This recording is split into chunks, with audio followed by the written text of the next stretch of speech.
بسم الله الرحمن الرحیم. ګرانو زده کوونکو، پنځم درس ته ښه راغلاست. الله جل جلاله دې وکړي چې جوړ او روغ به وئ. په دې درس کې موږ پوښتنې حل کړې وې. اوس راځو نورې پوښتنې چې کومې پاتې دي هغه حل کوو، او دا د لومړي لوست آخري پوښتنې دي.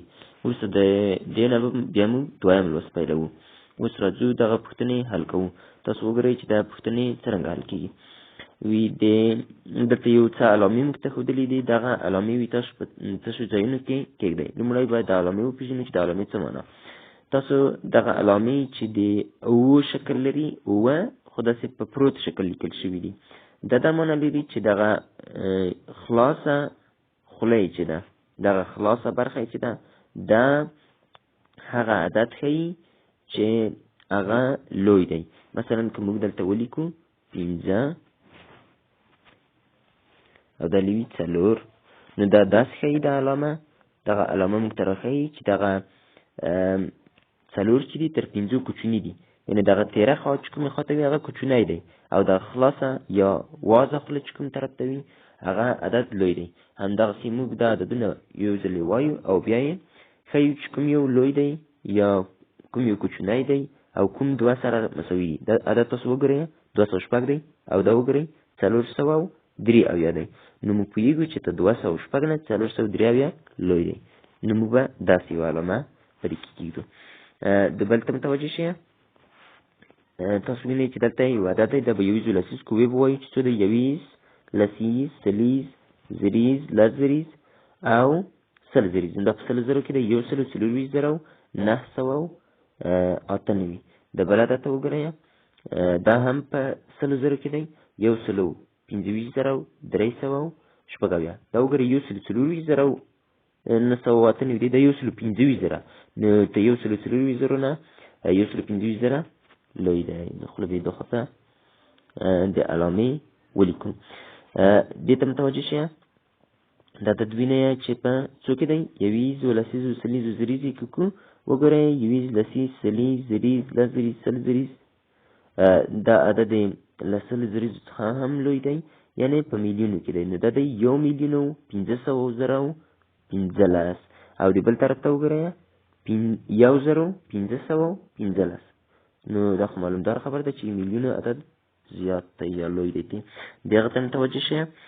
دا دی 300,000، دغه عدد 300,000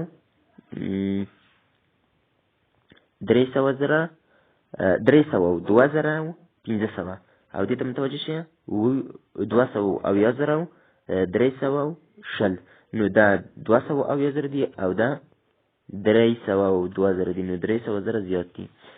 دې ته متوجه شئ. دا عدد دی 22,004 او دا بل دی 21,014. نو 22,004 زیات دی. دې ته متوجه شئ. دغه دی 1,28,943 او دا بل دی 4,80,029. نو که تاسو دې ته متوجه شئ 1,28,000 دا کم دی نظر 4,80,000 ته، نو دغه لوی راځي. دې ته متوجه شئ.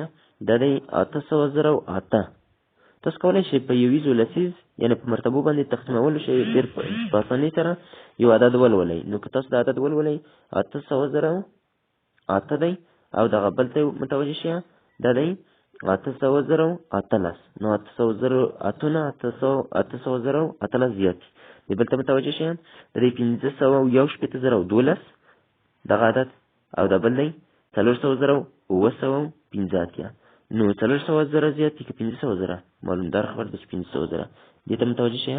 9,008 دی او دا بل 9,008. 9,008 زیات دی. دې ته متوجه شئ. دا دی 5,050,050 او دا دی 5,050,050. نو تاسو که وګورئ د دواړو څخه ډېر مساوي دي. نو موږ به د مساوي علامه دلته په دخانخالي کې لیکو. دې ته متوجه شئ. 200 دا به یویزو لسیز کو، که یویزو لسیز کو نو دا هم په میلیونو کې راځي. 2,203,050. او د بل ته متوجه شئ. دا بل دی 3,148,402. نو دا 2 میلیونه و او دا 3 میلیونه دی. نو 3 میلیونه زیات دی. دې ته متوجه شئ. دغه دی 100,000. دا عدد دی 100,000 او د بل وګورئ 99,000 999 نو 100,000 زیات دی تر 99,000 نه نو علامه به دې طرف ته لیکو. دا د نن ورځې درس الله جل جلاله وکړي چې ګټور تمام شي او زده شوی وي. تر بل درس هم